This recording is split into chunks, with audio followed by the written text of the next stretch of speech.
Seen from space, Canoe Creek State Park lies quietly on the east side of Penn State, Altoona. This peaceful park was once a busy industrial site. In the early 1900s, Pittsburgh's booming steel mills needed limestone as a flux in the smelting process.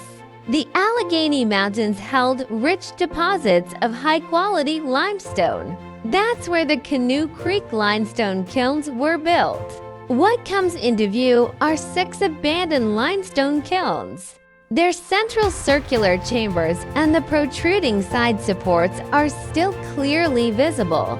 Each kiln is about 7 meters wide, with thick concrete and stone walls. On top once stood a brick furnace and a chimney reaching up to 24 meters high.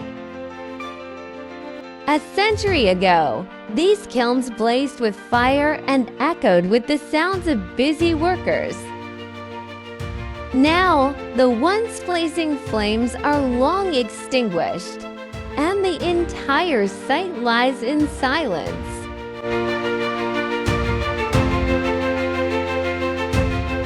To find the limestone kilns, we first navigate to the Terry Wentz Education Center. The address is 160 Marsh Road, Hollidaysburg. From there, follow the sidewalk past the small information kiosk. The lake will be on your right. It's a beautiful view. After crossing the first bridge, you'll see another information sign. Turn left onto Hartman Trail, then take an immediate left. You'll soon spot a small house. Walk along the path on the left side of the house, and you'll reach the limestone kilns. Along the way, you'll pass a clear, flowing creek. Time has scarred its surface, but the kiln still stands, silent and unyielding. A row of arched entrances marks the bases where lime was once extracted. The kiln walls are made from coarse sandstone and gravel bounded with early concrete. Inside the chamber, the open top now frames trees and sky where smoke once rose. These rusted I-beams once supported platforms or linings within the kiln's upper shaft.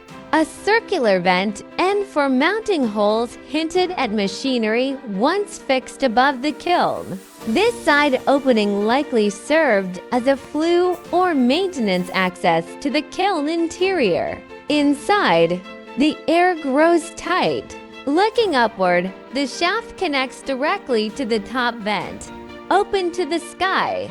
The top rim bears red bricks and repair marks.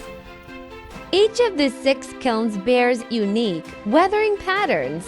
Each wears its age like a badge of memory.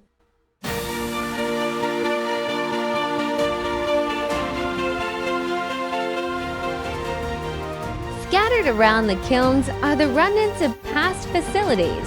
Along the sides, you can still make out the foundations and pits of former supporting buildings. Small or carts, filled with crushed limestone, were hauled up steep rails to the top of each kiln, where the stone was dumped into the cylindrical chamber below. Today, only low stone walls remain, buried in tall grass. Long silent, these kilns still speak. In stone, in shadow, in the hush of history.